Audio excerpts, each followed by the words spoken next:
started thinking about being a lawyer in my teenage years. I was motivated to do something with my life, and shortly after my 21st birthday, I was in first year law. But I am thankful to that young man who decided to take those steps, and it was a decision well made.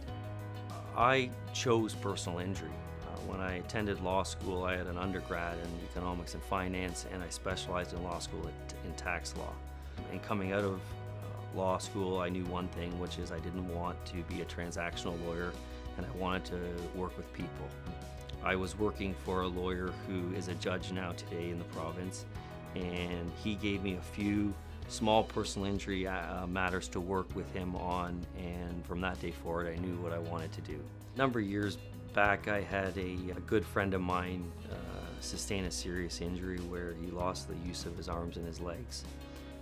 And I had already been a personal injury lawyer for a number of years, but it really changed my perspective on what my role is, and it really changed my perspective on life. I think of him whenever I meet a new client, and I try to show them the same compassion that I showed my friend.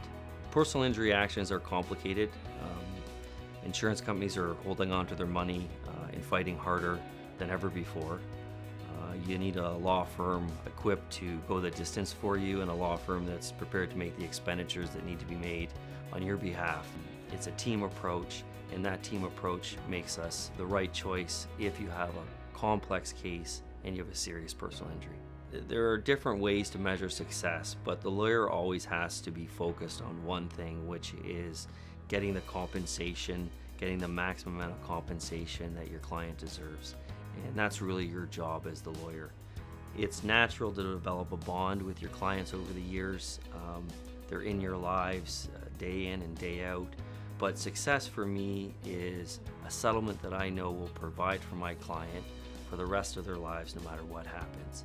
My idea of the perfect day away from the office is spending some time on the water with my wife and daughter. It's a much needed break, and when the weather cooperates, we love to do that and get back to some of the sports that I used to do when I was a little younger. The most rewarding aspect of my job is seeing the difference between from the first meeting when they've lost hope and they're down and they need help, and seeing when they walk out the door for the last time. And now they have hope and they have direction. That's the most rewarding thing, pulling people up from a tough place and being a small part of them getting back what they lost.